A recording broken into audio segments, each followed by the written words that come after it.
Breaking news చూస్తున్నాం. ప్రస్తుతానికి AP డేంజర్లో ఉన్నట్టు తెలుస్తుంది. ఏపీని స్క్రబ్ టైఫస్ వణికిస్తుంది ప్రస్తుతానికి. ఇవాళ స్క్రబ్ టైఫస్కి సంబంధించి ప్రకాశం జిల్లాలో మరొక మహిళ మృతి చెందింది. ఇప్పటి వరకు మొత్తంగా 10 మంది మృతి చెందారు. 10 మందిలో ఇప్పుడు స్క్రబ్ టైఫస్ ఏపీ ప్రభుత్వం అలర్ట్ అయింది. స్క్రబ్ టైఫస్ వల్ల 10 మంది చనిపోవడంతో ఏపీ ప్రభుత్వం అలర్ట్ అయింది. వైద్య నిపుణులతో ఇటు సీఎం చంద్రబాబు నాయుడు కూడా సమీక్షా భేటీని నిర్వహించారంటే అర్థం చేసుకోవచ్చు.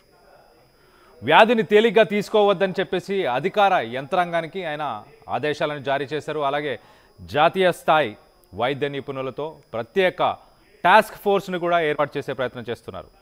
ఇటు వ్యాధిని నివారించేందుకు తక్షణ చర్యలు చేపట్టాలి అని చెప్పి ఆయన చెప్పుకొచ్చారు. ఇటు రాష్ట్రంలో 1592 స్క్రబ్ టైఫస్ కేసులు నమోదయ్యాయి. చిత్తూరు జిల్లాలో అత్యధికంగా 420 కేసులు నమోదయ్యాయి. మొత్తం మీద ఇప్పటిదాకా ఏపీలో స్క్రబ్ టైఫస్ వల్ల చనిపోయిన వ్యక్తుల సంఖ్య 10 మందిని తాకింది. సో 10 మందిని తాకింది కాబట్టి ఖచ్చితంగా ఇది ఒక ఎమర్జెన్సీగా డిక్లేర్ చేయొచ్చు, మెడికల్ ఎమర్జెన్సీ అని చెప్పుకోవచ్చు. సో మొత్తం మీద సీఎం చంద్రబాబు నాయుడు మరి ఒక సమీక్షా భేటీని అయితే నిర్వహించి ఇటు ఆదేశాలను జారీ చేసినట్టు తెలుస్తుంది. దీనికి సంబంధించి ఒకసారి మరిన్ని వివరాలు కూడా తెలుసుకునే ప్రయత్నం చేద్దాం. మా ఏపీ ఇన్పుట్ ఎడిటర్ కృష్ణమోహన్ మనతో పాటు అందుబాటులో ఉన్నారు. ఆయనతో మాట్లాడి తెలుసుకునే ప్రయత్నం చేద్దాం. కృష్ణమోహన్, చెప్పండి, ఒక స్టేట్ లెవెల్ ఎమర్జెన్సీని డిక్లేర్ చేసినట్టేనా ఆల్మోస్ట్? బికాస్ 10 మంది చనిపోయారు కదా ఇప్పటిదాకా. ఎమర్జెన్సీ పోలేదు కానీ కళ్యాణం మొత్తం మీద అయితే ఏపీని మాత్రం అది కొంత ఇబ్బంది గురి చేస్తున్న పరిస్థితి. ఇటీవల ప్రకాశం జిల్లాలో కూడా ఒక మహిళ మృతి చెందడం, గుంటూరులో 3 మృతి చెందడం, వివిధ జిల్లాల్లో మొత్తం గెలిపి ఇప్పటి వరకు 10 మంది నమోదు కావడంతో ముఖ్యమంత్రి కూడా దీని మీద కొంత అలర్ట్ అయ్యారు. ఏపీ ప్రభుత్వం కూడా కొంత సీరియస్ గానే వ్యవహారం మీద అలర్ట్ అయినట్టు కనపడుతుంది. వైద్య నిపుణులతో కూడా సీఎం చాలా క్లియర్ గా ఆదేశాలు చేశారు. హెచ్ఓడీస్ తో కూడా ఈ రోజు మీటింగ్ జరుగుతుంది. ఆ హెచ్ఓడీస్ మీటింగ్ లో కూడా ఆయన దీని మీద మాట్లాడే ప్రయత్నం చేస్తున్నారు. అయితే ఈ వ్యాధిని అంత తేలిగ్గా తీసుకోవద్దు. అంటే గవర్నమెంట్ ప్రస్తుతానికి కొంత లైట్ గా తీసుకుంది.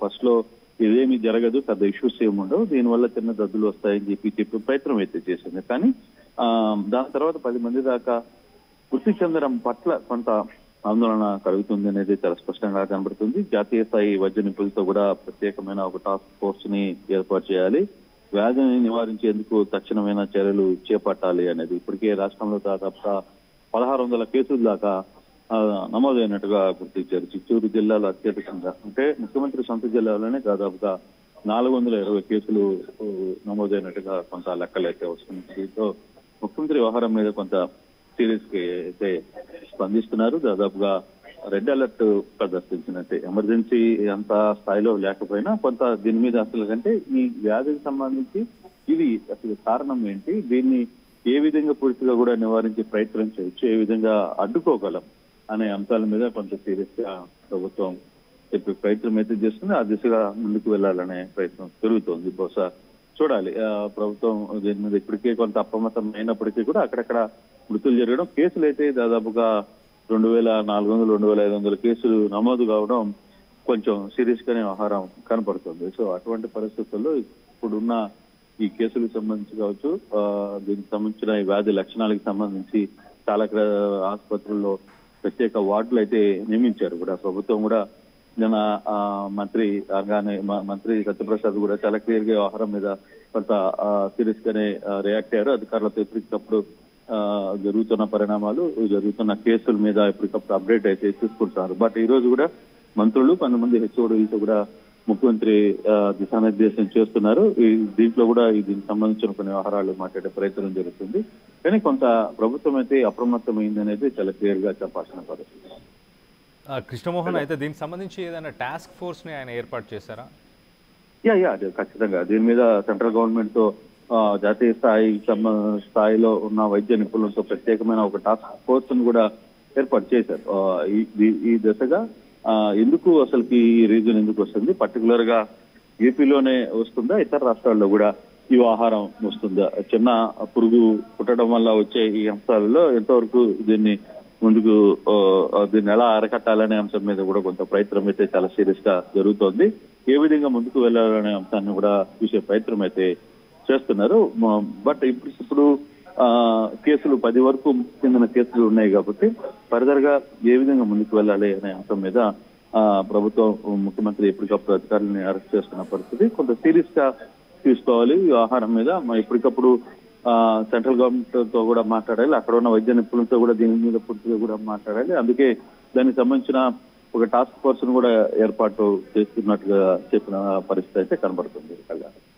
Right Krishnamohan, thanks for the latest update. ఏపీలో ఇప్పుడు 10కి చేరింది మృతుల సంఖ్య.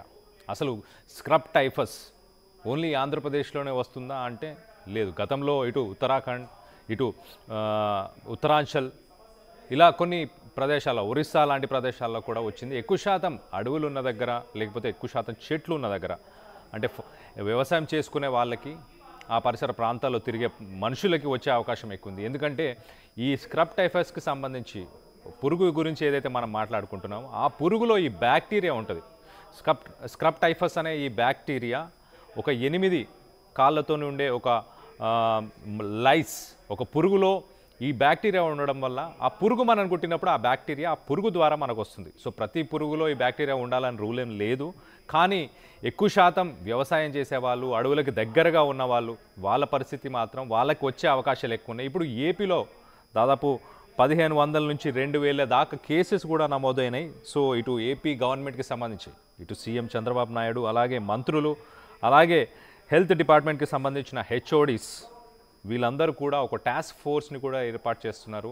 అంటే ఎక్కువ శాంపిల్స్ని కలెక్ట్ చేసి అసలు దీన్ని ఎలా నివారించాలి, తొలి దశలోనే ప్రిలిమినరీ స్టేజ్లోనే దీన్ని ఎలా అవాయిడ్ చేయాలన్న ఉద్దేశంతో ఇటు కేంద్రానికి, సెంట్రల్ గవర్నమెంట్కి సంబంధించిన స్పెషలిస్టులు, నిపుణులతో కూడా డిస్కషన్ చేసినట్టు తెలుస్తుంది. సో మొత్తం మీద ఇంట్రెస్టింగ్ విషయం ఏంటంటే ఇప్పుడు గవర్నమెంట్ కూడా దీనిని సీరియస్గా తీసుకుంది. ఇటు సీఎం కూడా రెస్పాండ్ అవుతున్నారు. కేసెస్ కూడా ఎక్కువ ఇంక్రీజ్ అవుతున్నాయి.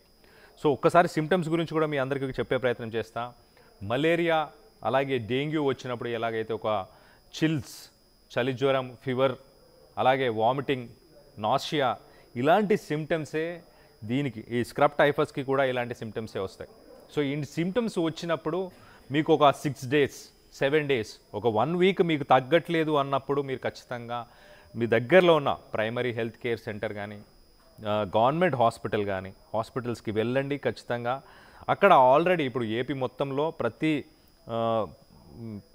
ప్రైమరీ హెల్త్ సెంటర్ అలాగే గవర్నమెంట్ హాస్పిటల్స్లో ఈ స్క్రబ్ టైఫస్కి సంబంధించి టెస్ట్ చేయడానికి కొన్ని కిట్స్ కూడా అవైలబుల్గా ఉన్నాయి. సో మీకు కనుక స్క్రబ్ టైఫస్ ఉందా లేదా అని టెస్ట్ చేసే కిట్స్ ఆల్రెడీ రెడీగా ఉన్నాయి. సో మీరు వెళ్ళి ఒకవేళ ఆ టెస్ట్ చేసినప్పుడు మీకు పాజిటివ్ వస్తే నెక్స్ట్ 7 daysలోనే మిమ్మల్ని రికవర్ చేసే అవకాశం ఉంటుంది. కానీ ఒకవేళ మీరు పొరపాటున ఓ 2 weeks కూడా మీరు పట్టించుకోకుండా ఉంటే కనుక దెన్ ఇది తీవ్ర రూపం దాల్చే అవకాశం ఉంటుంది. దాని తర్వాత దీన్ని కంట్రోల్ చేయలేరు, దీన్ని క్యూర్ చేయలేని పరిస్థితి ఉన్నట్టు చాలా క్లియర్గా తెలుస్తుంది. ఇప్పుడు 10 మంది చనిపోయారంటే నార్మల్ ఫీవర్గానే దాన్ని కన్సిడర్ చేశారు కాబట్టి వాళ్ళందరూ చనిపోయినట్టు కూడా తెలుస్తుంది. సో మొత్తం మీద దీనికి సంబంధించి మీరేమనుకుంటున్నారు? మీ పరిసర ప్రాంతాల్లో ఎక్కువ శాతం ఈ పురుగులో ప్రతి పురుగులో ఉండాలని లేదు, కానీ ఈ బ్యాక్టీరియా